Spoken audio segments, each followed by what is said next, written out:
बहुत महत्वपूर्ण हाथ जोड़कर विनती करना चाहूंगा, restore indexation on long term capital gain. Ma'am, पूरे दुनिया में इन्वेस्टर्स को इन्वेस्टमेंट्स करने के लिए प्रमोट करने के लिए इंसेंटिवाइज किया जाता है। इस देश में इंडेक्सेशन हटाकर हम इन्वेस्टर क्लास को डिस इंसेंटिवाइज कर रहे हैं इन्वेस्ट करने के लिए। इंडेक्सेशन हटाना टैक्स लगाना नहीं है, इन्वेस्टर्स को पीनलाइज करने जैसा है। मैडम, मैं बताना चाहता हूं, inflation ravages the value of money. पैसे को खा जाता है इन्फ्लेशन, इसीलिए हम कॉस्ट ऑफ एक्विजिशन को इंडेक्स कर कैपिटल गेन टैक्स की कैलकुलेशन करते हैं। और जो लोग खुश हैं आज कि कैपिटल गेन टैक्स को 20% से घटाकर 12.5% कर दिया है, उनके लिए मैं एक उदाहरण लाया हूं। इस उदाहरण के माध्यम से हम समझ जाएंगे कि कैसे इंडेक्सेशन हटाना इस देश के इन्वेस्टर को एक बहुत बड़ी उसकी जेब पे डाका डालने जैसा है। मैडम, फर्ज करिए कि 2001 में आपने 1 करोड़ रुपए का एक मकान खरीदा। वो मकान की दर 6% के हिसाब से बढ़ती गई उसकी वैल्यू, और आज वो मकान जो 1 करोड़ का आपने 2001 में खरीदा था, वो आज 4 करोड़ 17 लाख रुपए का हो गया। अब दो सिनेरियो हैं, एक इंडेक्सेशन का सिनेरियो जिसमें आप बेचें उस पर टैक्स लगे, और एक नया सिनेरियो जिसमें आप उसे बेचेंगे तो नई रेट के अकॉर्डिंग उस पर टैक्स लगेगा। मैं पहले पुराने सिस्टम के हिसाब से, इंडेक्सेशन वाले सिस्टम के हिसाब से उस पर कितना टैक्स लगेगा वो आपको बताना चाहता हूं।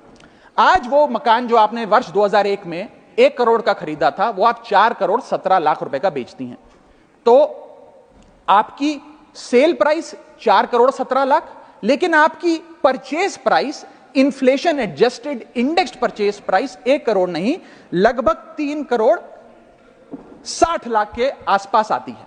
यानी कि आपका sale price minus purchase price, जो प्रॉफिट ऑन सेल है, वो 54 लाख रुपए होता है।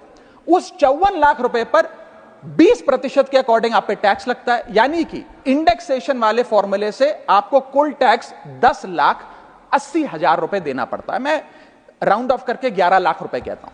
लेकिन जो नई व्यवस्था है जिसमें इंडेक्सेशन आपसे छीन लिया गया है, उसमें sale price 4 crore 17 lakh, cost price 1 crore, मुनाफा 3 करोड़ 17 लाख, उस पर 12.5% टैक्स, यानी कि टैक्स कुल मिलाकर आपका बनता है 39,62,000। यानी कि नई व्यवस्था में वही 1 करोड़ का मकान अगर आप बेचेंगे आज 4 करोड़ 17 लाख का, तो आपको लगभग 40 लाख रुपए टैक्स देना पड़ेगा, और पुरानी व्यवस्था में आपको मात्र 11 लाख रुपए टैक्स देना पड़ेगा। यानी कि 40 माइनस 11 लगभग 29 लाख रुपए का एडिशनल टैक्स आपको देना पड़ेगा मात्र 1 करोड़ रुपए के प्लॉट की सेल पर। यह है इंडेक्सेशन का खेल। इसीलिए indexation long term capital investments के लिए अति आवश्यक है। मैं सरकार से अनुरोध करूंगा कि उसे ना हटाएं, और आज मैं इस सदन में भविष्यवाणी करता हूं, अगर आपने इंडेक्सेशन वापस लागू नहीं किया तो 3 चीजें होने जा रही हैं इस देश में।